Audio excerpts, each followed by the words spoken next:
Lately, it seems every passing second brings news of another climate-driven disaster. But we still have the power to turn back the clock. Harnessing the power of collective human energy, today's university students are working together to chart a new future, demanding and creating the solutions for a sustainable climate. Our focus in science, engineering, activism, and politics offers the potential of a better tomorrow for all of us. Tune in to Campus Climate Corps for news of what is and what is not happening at this year's UN Climate Conference. Prepare for a livable tomorrow with a life and career of action. Join us and become part of the solution.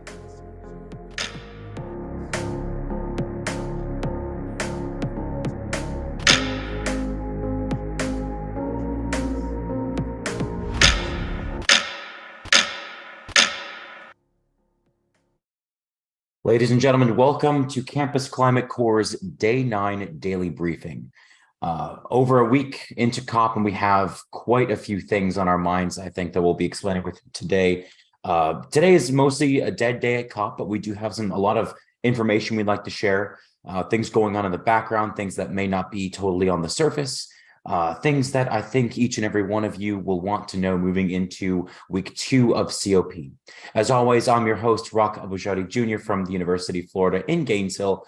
On the line, we also have Esteban, Valhali, and Michael, and the rest of the Campus Climate Corps team. Even though you don't see their smiling faces, be assured that they are there. As always, we do have volunteers monitoring our live chats at all times. So if you have questions, comments, concerns, as always, please feel free to submit them there and they will be relayed to me immediately. That being said, we do have some content that we're going to be sharing with you today. But Esteban, Valhali, how are you guys doing so far? What's going on the ground? It's a dead day, isn't it? But is there any kind of like busyness in Sharm el Sheikh right now? Like, do you feel that the buzz and the energy is still going on live over there? Like, tell us what's going on over there. Yeah, it's been a dead day. As far as I could see on the streets, yeah, it was far calmer. Normally at this time, you would have a lot of people in the street just getting back from COP27. So definitely today you could see that. And as we at some point explained yesterday, there is some rechange in terms of attendance. Some attendants do not stay for the second week, and instead some other attendants come for the second week. So today it's a day in which people are just coming and going from the airport. But tomorrow we would expect a more normal rhythm in Sharm el Sheikh. Absolutely. Valhalla, what are your thoughts on the ground? Yeah, it's been really slow today and nobody was at the venue today. Nothing was going on, so it was a nice day to rest and catch up on some much needed sleep for everyone. I've seen from other youth that I've met that they're just out enjoying the day. They were enjoying the beautiful sunsets that we have here in Sharm el Sheikh. And other than that, yesterday I did see a few posts about protests that were happening yesterday at COP. So finally, we're seeing some bigger actions, and hopefully, those people are staying for the second week, and we continue to see that happening. But there's definitely more awareness coming out of what it's like to be a youth in Egypt, to have such a voice, and a lot of representation and call to bring awareness to all the youth that are detained or imprisoned right now for speaking out. So we're finally seeing a lot of action on the ground. Absolutely. I'm really glad to hear that. I did notice there was a few articles, a little depressing, honestly, comparing to 100,000 in Glasgow and almost 500,000 in Madrid, and the fact that Sharm el Sheikh had not even 500. Really does showcase, the location of COP this year really was not selected for the ability to protest. That being said, we will hope that as the next coming weeks unfold, we will see other protests around the globe, around the world. Even though they are missing at Sharm el Sheikh in terms of the numbers, at the very least, the rest of the world does stand in solidarity with itself to protect its own future. That being said, we do have some content today from Dr. John Capiz, who's going to share with you some information regarding Agriculture Day. As many of you know, agriculture is the world's leading cause of carbon emissions, not to mention our extreme dependence on it, because we do need it to sustain ourselves, to survive, to move on. But Dr. Capiz does go on to present to you maybe some of the changes in how we're adapting to climate change with regard to agriculture. That being said, I'm going to let John take this away. Well, today was Adaptation and Agriculture Day at COP27, and there were a lot of activities at the U.S. Center. So I focused on covering the activities there, the various presentations. In addition to the members of Congress that we covered the past couple of days, there are also 4 cabinet secretaries here. There's Secretary of State Anthony Blinken, there's the Energy Secretary Jennifer Granholm, and EPA Administrator Michael Regan, and Agriculture Secretary Tom Vilsack. Regan was here last year, and the Energy Secretary was also here last year. I'm not sure if the Ag and Secretary of State were in Glasgow. But the schedule at the U.S. Center was quite packed. A number of interesting presentations, some of which had been delivered last year, like the NASA Hyperwall. I remember watching and learning about that. That's an impressive system for data acquisition and distribution. They started off the session with the U.S. Agency for International Development, and specifically the Administrator Samantha Power. And she talked about how the traditional role of USAID is in development aid, but they're increasingly being tasked with much of the climate relief and the climate adaptation. And she's fearful that as the climate crisis worsens and the demand for climate relief programs increases, that's going to dominate the budget and preclude their traditional development projects. She was followed by the president's top economic advisor, a fellow named Brian Deese. And he was quite adamant about the fact that Biden is intentionally integrating all of his economic programs very closely with the climate policy. So he says there's seldom any issue dealing with economics in which the climate isn't also considered in one manner or another. He also emphasized the public-private partnerships, and a lot of the activities were focused on that. They marched in a number of corporate representatives, all committing to public-private partnerships and greater investment in addressing the climate crisis. And one of the corporate respondents was from Google, and she, of course, emphasized technology. There were probably about 4 or 5 other corporate representatives who stood up and made their acknowledgement statements. And then Secretary Vilsack of the U.S. Department of Agriculture spoke. He outlined a lot of the programs. He focused on the Agricultural Innovation Mission for Climate. AIM for Climate is what he described it as. And that's an integrated program with the U.S. Department of Agriculture, plus other agencies and many other nations. I think he said approximately 40 nations were already involved in this. He also said that there would be a large conference in Washington, D.C. early next year, I think March, to kind of kick off this program and really attempt to build some momentum with the various ag interests around the United States. He also emphasized fertilizers, the efficient production and use of fertilizers. Some of the discussion was quite constructive. He was, of course, emphasizing regenerative agriculture, but talking specifically about ways of using nitrogen fixers in the soils to reduce the fertilizer requirements of many crops. He was followed by John Kerry. John Kerry shows up at just about everything. The man is probably wearing through a couple of pair of shoes at this conference.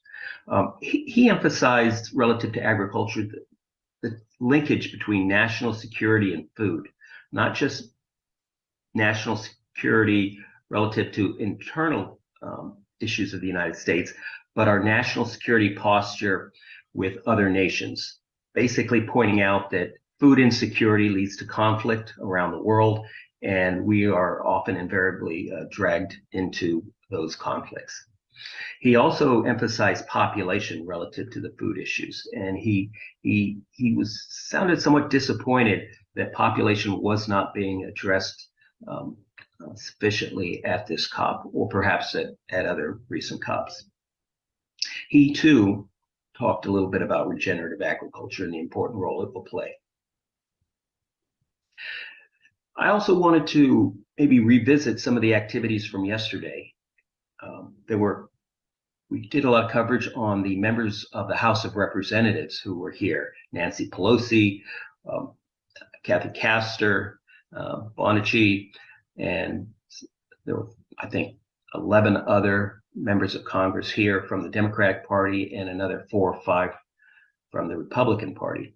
But these senators were 3 Democratic senators, and they spoke with the Assistant Secretary of State responsible for oceans. I did not know there was a Secretary of State assistant for oceans, but apparently there is. And she had a very lively discussion with these 3 senators. I was very impressed with the presentation that they gave, their frankness, the level of detail that they seemed interested in sharing with the audience. And first was Senator Markey. He's a Democrat from Massachusetts, and we've seen Markey involved in many things over the years. He's been a staunch climate advocate for as long as I can recall. He emphasized that the recent accomplishments with the Inflation Reduction Act and some of the other legislation would not have been possible if it hadn't been for pressure exerted by young people, young voters. And he encouraged young voters to make themselves heard, make themselves felt at the ballot box, and to be as assertive as they possibly can, because he said that's the only thing that is capable of overcoming the corporate lobby, is for senators to feel that heat from voters. And he of course talked about how the solutions, the obstacles to climate solutions, have never been technological. They've always been political. He also talked about how the new programs that the Congress is passing needs to emphasize delivering jobs for youth. He was extremely forceful on that point. Senator Cardin from Maryland, he said that he'd been attending 4, I think Markey's been at 5 of these COPs, and he said this is the first time he's felt like he could offer some statements of progress from the U.S. Senate. Before, it was always discussions of how they were trying to do this, hoping to do that. But this time, he said they were able to deliver through the Inflation Reduction Act real accomplishments. He also talked about, as some of the other speakers did, the fact that food security is equivalent to global security. And he also emphasized the essential role that USAID must play in providing both food security and overall development. He also railed upon the Chinese, saying that they were not here. They do have a pavilion, but I suspect he's referring to some other aspects of the negotiations. He was followed by Senator Whitehouse, Democrat from Rhode Island. Senator Whitehouse talked about carbon taxes. In Canada, they're considering a carbon border adjustment. Basically, that's a tariff at the border that is tied to the carbon content or the carbon footprint of the products and services being imported to the nation. Now, if Canada were to do this, it would put tremendous pressure upon the United States to do the same, because we're so closely tied to the Canadian economy. We have, the North American Free Trade Agreement. I think they changed the name of it. But just as California has the ability to affect policy in all the other 49 states, Canada could exert pressure, the needed pressure, to push the United States towards the program that perhaps CCL, Citizens Climate Lobby, has been advocating for years, which is the carbon fee and dividend. Now, he also focused on climate justice and how it was the responsibility of the USA, China, and the European Union as the primary emitters of greenhouse gases globally and cumulatively. He said that climate justice must be delivered, and it must be delivered with the leadership of these three federations: the United States, China, and the EU. Then he started discussing the Kigali Amendment. And this is a formal amendment to a treaty, so it required Senate confirmation, Senate approval. And it also required the support of 19, or achieved the support of 19 Republican senators. And he was somewhat surprised, and they had a little bit of exchange about this because, as the previous senators had pointed out, the fossil fuel industry exerts a massive amount of pressure. And I think Markey had said that the fossil fuel industry spent more money opposing the Inflation Reduction Act than they had spent on any other piece of legislation. So it was a tremendous accomplishment to overcome that. But the Kigali Amendment did not have the opposition of the fossil fuels, since it was a different industry, largely the refrigerants and electronics industry and the electrical power industry being most affected. So the lobbying against the Kigali Agreement was not nearly as fierce, and they were able to accomplish that legislation. So the Kigali Amendment is a modification to a long-standing treaty that the United States entered into decades ago to address the damage to the ozone layer being inflicted by chlorofluorocarbons, CFCs. The Kigali Amendment is designed to address the replacements for CFCs called HFCs, or hydrofluorocarbons. These were refrigerants and solvents and other products that were developed and produced to replace many of the CFCs. Now, whereas HFCs do not cause significant damage to the ozone layer, they are powerful greenhouse gases. So the Kigali Amendment was designed to put into place a similar program that eliminated the CFCs and achieved that for the HFCs. Now, I have some information on some of these chemicals. Most of them, this is actually dichloromethane, and it's produced exclusively in China these days. And you can see how this graph shows that as of 1995 until about 2005, it was sort of leveled off or even decreasing. But then around 2006, it started increasing with Chinese production. And it's used as a solvent and a propellant. So there's a lot of controversy about the Chinese perhaps violating some aspects of the agreement by producing and utilizing these materials. Now, there's a long list of these HFCs and other greenhouse gas chemicals that are emitted into the atmosphere. We have our standard carbon dioxide, methane, and nitrous oxide up here at the top. And over here, you see the multiplier factor. If carbon dioxide has an effect of 1 on climate change or heat retention, methane has a factor of 25 times that. And nitrous oxide, largely derived from agricultural operations, is approximately 300.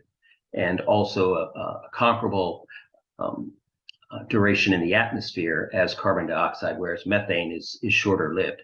Now, when you start looking at these HFCs and CFCs, there are many of them, but most of them are not increasing in concentration in the atmosphere. But there are a few that that are on the rise, and these are sulfur hexafluoride, trifluoromethyl sulfopenta something, fluoroform, and others, including the graph I showed you before, the dichloromethane. Now, some of these last seemingly forever in the atmosphere. You've got the sulfur hexafluoride lasting over 3,000 years and having a factor of 22,800 the impact of carbon dioxide. Now, whereas that may seem like a lot, the concentrations are much smaller. This PPT means parts per trillion, which is 1,000th of the part per billion, which is 1,000th of the part per million.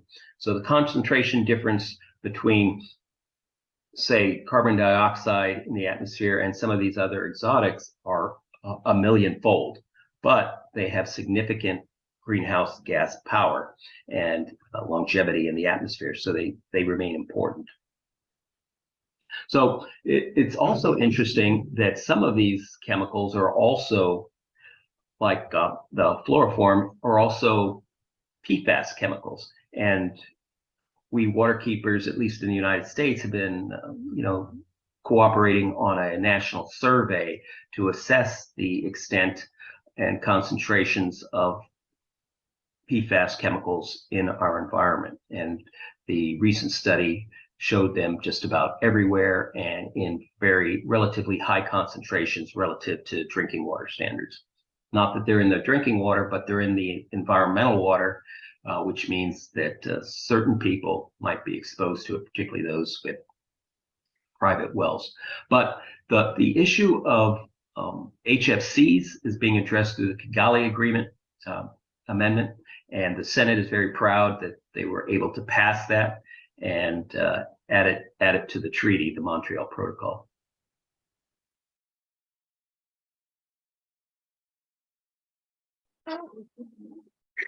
All right, I can say that one key takeaway from Dr. Capice's presentation, I think, is that the Inflation Reduction Act has touched on quite a few things and changed quite a few dynamics with regard to how the U.S. is approaching the climate crisis. And I was actually glad to hear that some of the senators were positively making remarks on how the U.S., especially the U.S. Senate, are proposing ways to move forward in a positive and more direct way. I was glad to see also Senator Markey's over there. He's been an excellent supporter of the U.S. moving to make actions on the climate crisis. We can also, attribute the Green New Deal to Senator Markey as well as Representative Alexandria Ocasio-Cortez. So thank you, Dr. Capice, for that information. Rhonda asks, people are asking me what they can do to help in their own lives and help with COP results and or climate in general. The first thing I'd say is give us more plugs. Tell everyone that we're doing these daily briefings. So if they want to participate or they want to ask the questions, our team on the ground is here to help them. But I'd say in a more general respect, in the same comments that I made on our November 4th conference, is word of mouth is probably the strongest thing that's going to help us. People do not recognize climate change until it hits them directly, until they see it directly. And one of the strongest ways that they will see it directly, especially this early, is by word of mouth. Their friends, their family sharing the results. I saw this very powerful image on Instagram today. This young girl holding up a sign. She's from the Maldives, and she says, "My country will not exist by the end of the century." It's stuff like that that hits people really home and where it hurts. So seeing those things up front, getting to be told up front in their face that the world is changing and it's time to get ready to adapt to this new world, those are especially important and crucial. The other thing I'd say is the next Friday following COP, I forget what is it going to be, the 17th or 16th, I think, there is scheduled plan of worldwide protests.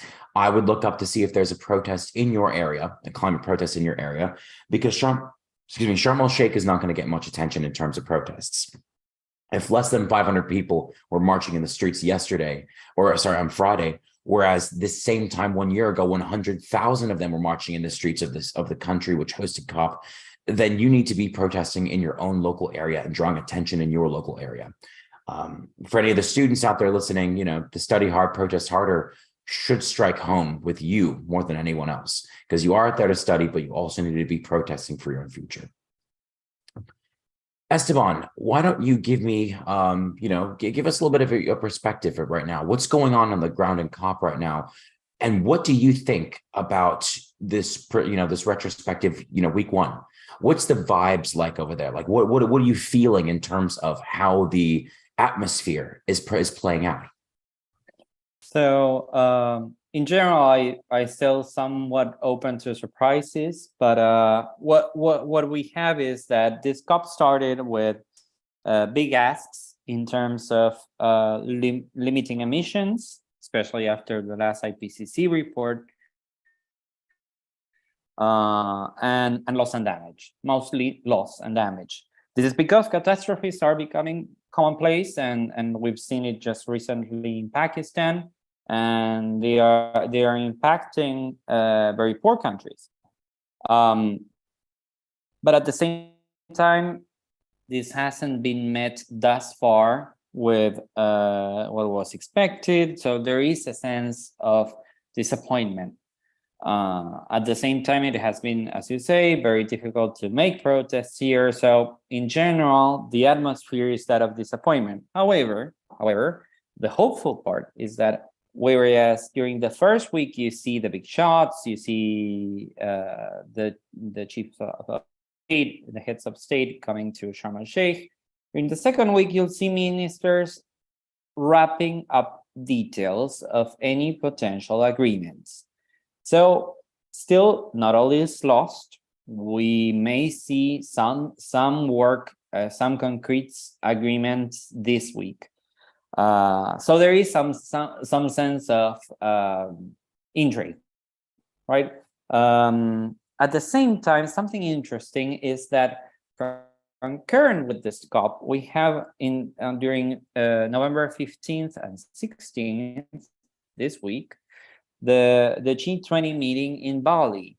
And there has been some reporting that perhaps this is a parallel opportunity for very high-level diplomacy to happen at the same time between heads of state, and that actually impacting the negotiations in Sharm el-Sheikh positively. But we'll have to wait until that. So as I said, this week, it's the week in which technically the details get worked up. It's a less high-profile week. The heads of state, many heads of state are gone, but we may have some new agreements at the end of the week, and we may have some surprises. Absolutely. Yeah, that's I mean, at this point, a surprise is probably a good thing. Yes. I liked John Kerry came up yesterday and he said that the US is very much willing to recognize that compensation is required for third world countries and for developing nations. But I would say that is a little bit too late. So hopefully that we can get a surprise, pull a rabbit out of a hat and get this show on the road. Valiholly, why don't you tell us a little bit? I think, from probably the youngest person on this Zoom call, you would have a lot to say perhaps on climate nihilism and climate anxiety. So why don't maybe you give a little bit of a spiel on that? Maybe many of our listeners are students. So tell us a little bit about climate anxiety, maybe how you're coping with it, and how do you suggest students cope with the idea of climate anxiety? Yeah, of course. And of course, anybody who's been watching knows how pessimistic I've been and overall just a cynic regarding COI and COP. So I definitely understand climate anxiety and the nihilism that comes with it occasionally, especially having been involved with these processes for so long, especially in like the legal and political systems, and being very involved. It's hard to keep any even semblance of hope alive. But the main thing is just community, taking the occasional rest day, making sure it's not your entire life. Because as soon as you make your life revolve around activism, it's easy to lose yourself in it. And you still have to be a person at the end of the day. You still have to be able to be yourself and enjoy life rather than just see it as a constant effort to try and preserve what is being lost, you know? One thing that has really helped me is reaching out to my Indigenous community and the folks around me.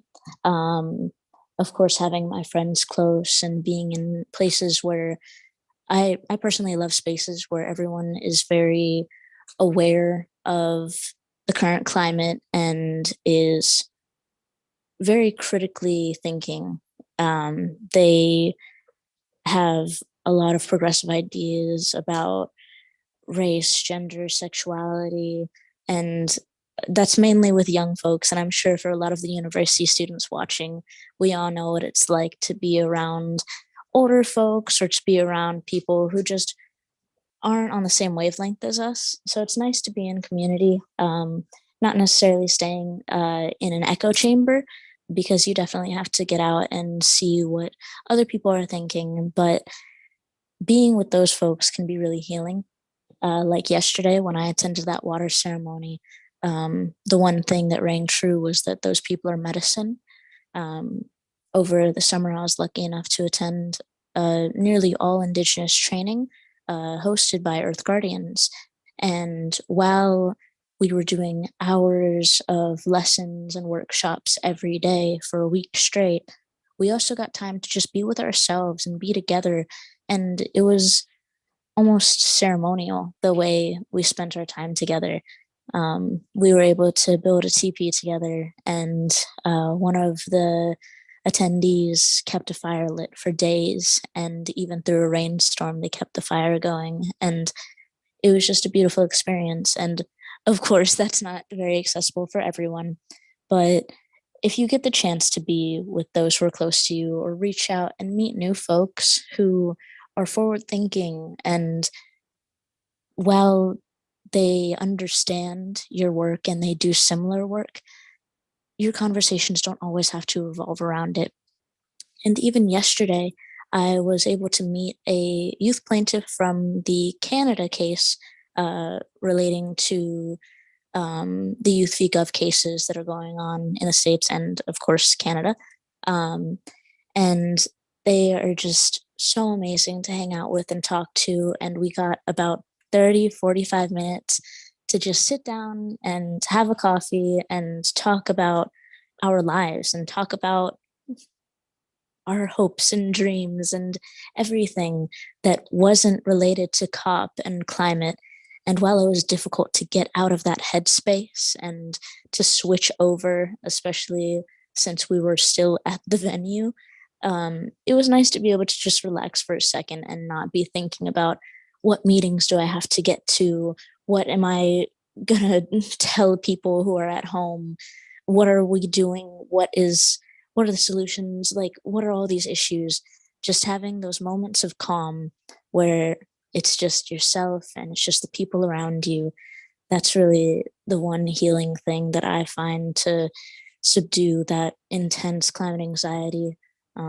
And yeah, basically just don't let it consume you. It's difficult, especially for really young folks. And when I see really young climate activists, it does occasionally make me nervous because I know how easy it is for their lives to be completely taken over by their activism. But individualism is so important and community is so important.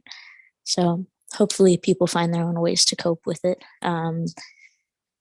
But it's important work we do, and being together is so powerful. Honestly, I don't think I could have said it better myself. One thing that I think you said that really struck me home was the idea that people are medicine. My dad would always tell me, you are the result of the 5 closest people you have around you. So for those of you who are feeling very nihilistic and very pessimistic about the future of the world, I would say, take that message home. People are medicine. They can also hurt you as well. People who, consistently in that nihilistic worldview. But the more you surround yourself with positive people who, at the very least, you don't necessarily need to look at this with pure optimism. The idea that, yeah, sure, we're going to get our, crap together and start solving all the world problems. It's not about that. It's about the fact that despite the fact that the world might be heading in a negative direction, we're going to approach it in the most positive way possible. And by that, I think we have the strongest way of approaching, climate change, regardless of whether we're going to actually be able to adapt to the changing world or not. You shouldn't move into that world in a negative manner. You should try to approach it by protesting, by working hard, by surrounding yourself with people who are going to be your medication. And I think that was probably stronger than any kind of Xanax, stronger than any kind of medication that your doctors are going to prescribe. Your fellow friends, your fellow protesters, they're going to be your real medicine. I love that so much. Michael, I believe you might have some interesting photos, some interesting content to share with us today. So far, you've been, giving us a lot of interesting material. I really do enjoy the pictures and very jealous. But you're definitely, I really do enjoy the content. So, Michael, what do you have for us today? Well, I have a set of photos I took today and actually during the past few days, and I hope that it will make you even more jealous because I played a tourist today. So if you see my screen now, you can, well, this is the first image of the day, just to show that, yes, COP was kind of that today. It was all closed and people were recharging to get ready for week 2. So like I said, I decided to play the tourist and went to see a beach. It was full of tourists, mostly Russian tourists. I was surprised how many times some local people approached me and talked to me Russian. Well, I understood what they wanted. I really didn't want to talk with them. The water is warm. There are people snorkeling and there are people also diving. And one thing I didn't like there in the resorts was there is always very loud music. So some people are seeking a bit of solitude to get a little bit away from all the noise and all the music. If this image doesn't make you jealous, then I don't know what would. Because this is the parasailing, I believe that's the name of the activity. And the water, if you look at it from above, it's beautiful. It's really blue, all kinds of blue, dark blue, light blue, and so on. So I tried to climb few of the hills around because I didn't want to go on the parasailer. By the way, it's not allowed to fly a drone in Egypt. So while I took these images from above, they are not taken with a drone. That would be confiscated in the airport. It's just taken from top of the hills around. Yet few more images of the sea and the desert in the background. And here is another reason why I don't like to join these package vacation. People just eat and sleep, and then they go and have some group activity together. Here would be some dancing together, some music. I just don't find it interesting at all, so I try to avoid that. But the beaches are reasonably clean, at least those within the resort. They are sandy. The water is very, very warm. It's even in places is crystal clear. There are also these boats, Isco boats or glass button boats, or even some of these submarines going around. If you have the money, you can get a really nice tour there. I believe 1 hour tour on this boat was about $30. People come here because of the coral reefs, and from what I have heard, it's not destroyed here yet. If you go just maybe 60 kilometers or 80 kilometers from here to Hurghada, the coral reefs there are already damaged. So people start coming here, and we'll see how long it will last here. People are snorkeling, walking on the beaches, and here again it's another group of people snorkeling. After all, it was very nice to be on the beach and taking images there. I don't really go for the trips under the water because I cannot take photos there, so it doesn't interest me. But at least here I got a shot of what I was told was zebra fish and surrounded by other fishes around there. I would say pretty nice, so I might need to buy an underwater camera as well. Then I decided to leave the beach, and 100 meters just behind the all the resorts, this is what I saw. The trash is simply everywhere. You leave the clean area on the beach, you go 100 meters away, and it's everywhere. I took few images there. Here will be a detail.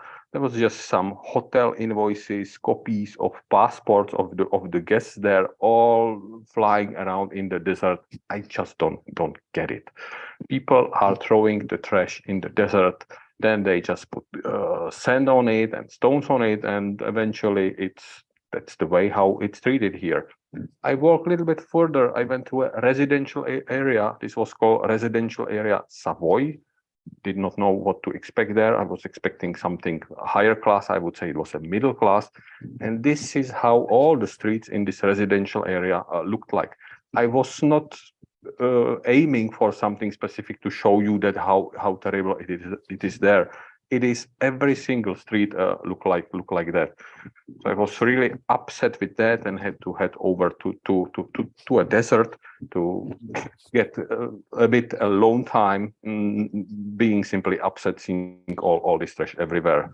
The desert here is nice, and if you get a good light, you can take some nice images there as well. It takes some effort because there is no transport. Nobody wants to take you to a desert. So I had to do some walking, but I think it pays off to sweat a bit and walk around to the desert.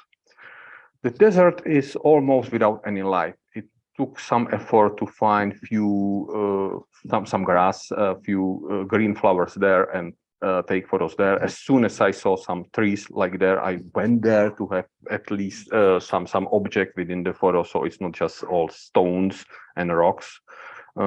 Yet another image of some desert grass there, but you can see that it's just one flower there, and then another 100 meters of nothing, just a plain desert. But in the evening, I got a little luckier and found also a few places with some grass, so I had a chance to take these images. I think this would be the almost last image for the day. There is nothing in the desert. It was simply empty. So to have there an object, I had to take an image of myself. That's the shade of me in the empty desert. So to sum up for today, the beach was nice, the desert was nice, and the area in between full of people was just disgusting. But having this image of, I think it's a flock of storks, I still have a hope that things will get better. And COP will help that. And with saying that, I am turning it back to you. Thanks, Michael. As always, you definitely make me jealous. Not so much of the trash, but I'm very curious, what it feels like to be in a desert. I don't think I've ever actually traveled anywhere that I could actually call a desert, but it definitely looked like a very interesting environment. All right, so with that being said, I'd just like to pass it back over to Valhalla and Esteban if you have any final thoughts, and also maybe some anticipation about week 2 at COP. We know that maybe all the world leaders have made their exits.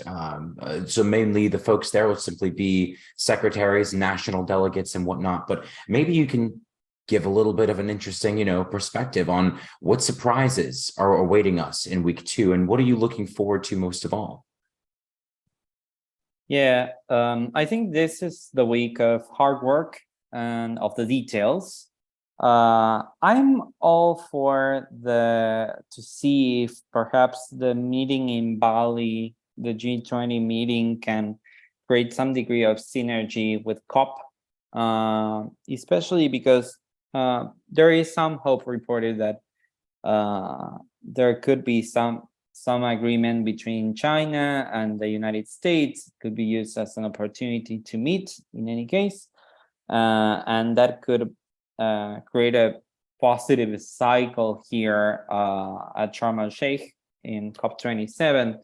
At the same time, it will be a week to definitely keep an eye, of course, on the actual topics that we have for this week.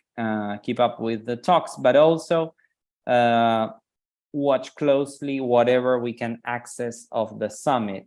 There are some more ceremonial parts of the summit, such as the opening statements, which in many cases are postures, are feeling material, but they don't necessarily lead to any concrete agreements, are passed now. So perhaps whatever we can access of the summit, and we cannot access all of the summit, will give us a clue on where we are headed to.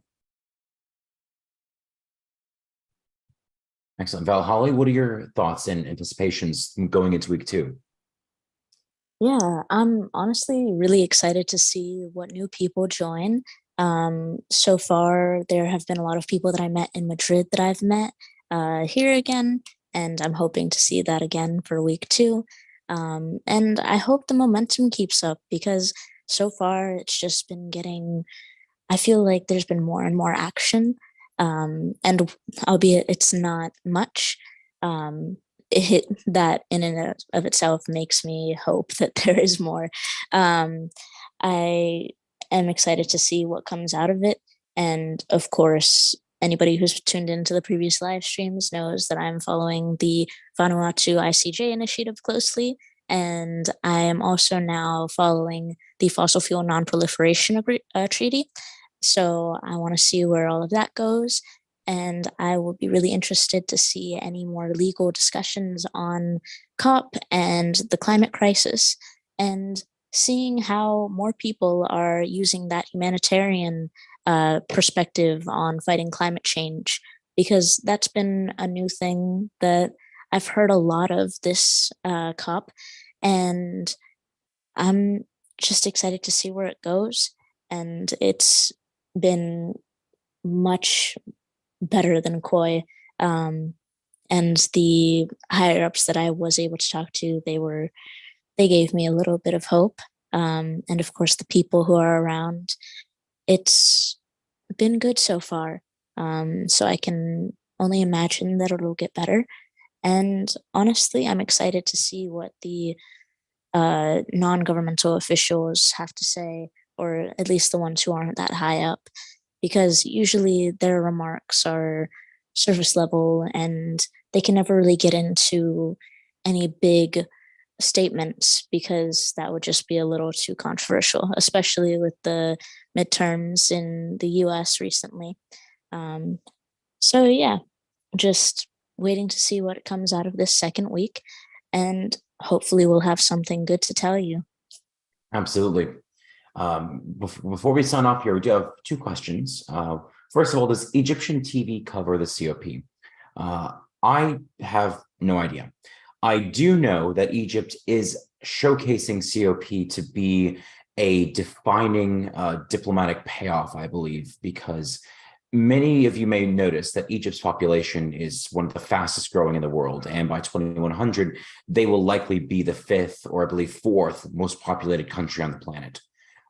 Their population growth is massive at this time. My own personal thoughts are, what we've seen of the Egyptian government's highlighting and showcasing COP is an attempt to win over diplomatic favor of other countries, that they were willing to host COP, that they're trying to showcase that the Egyptian government is strong and a real contender and a real potential leader for African nations to follow in terms of addressing the climate crisis. And this does come after, a decade after the Arab Spring. So a time when Egypt was relatively unstable. Their former president, came crashing down, and Sisi rose in his place. So I think Egypt is trying to set the stage for an attempt to showcase that they are now strong, that they're leading the way. Whether that's actually true or not, I don't think that I am qualified to comment on that, though. They are building a new capital, New Cairo, that's located, many kilometers away from the old city of Cairo. So I think that Egypt is making some very large moves. They're also threatened as of now with the massive dam that I believe Ethiopia is constructing, which is cutting off a lot of the Egyptian supply for the Nile. So I think Egypt right now is attempting to showcase that it is strong. It is trying to weather, issues that are related to its supply of fresh water. And it's also trying to showcase itself as a world leader in terms of fighting the climate crisis. Again, whether that's actually true or not, we have yet to see. With that being said, I'd like to thank each and every one of you for watching our broadcast today. As you may know, we are going to be doing this for the next week, covering all of the remaining days at COP. Our team on the ground is going to be getting the information for you, the interviews that you want to see, making sure that you do have the information you need with regard to COP27. So that being said, I'd like to thank each and every one of you again for joining today's stream. This is Rock signing off from Gainesville. Well, Holly, Essa, Michael, John, and the rest of the Campus Climate Corps team, we hope you have a wonderful, wonderful day.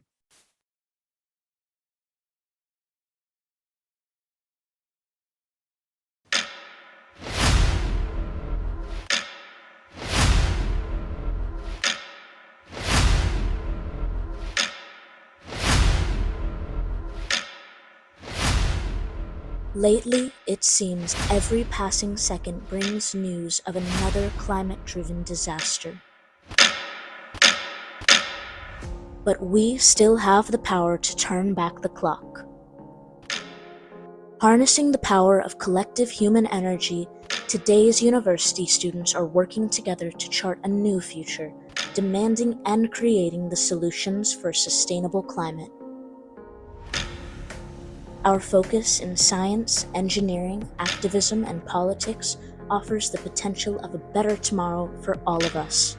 Tune in to Campus Climate Corps for news of what is and what is not happening at this year's UN Climate Conference. Prepare for a livable tomorrow with a life and career of action. Join us and become part of the solution.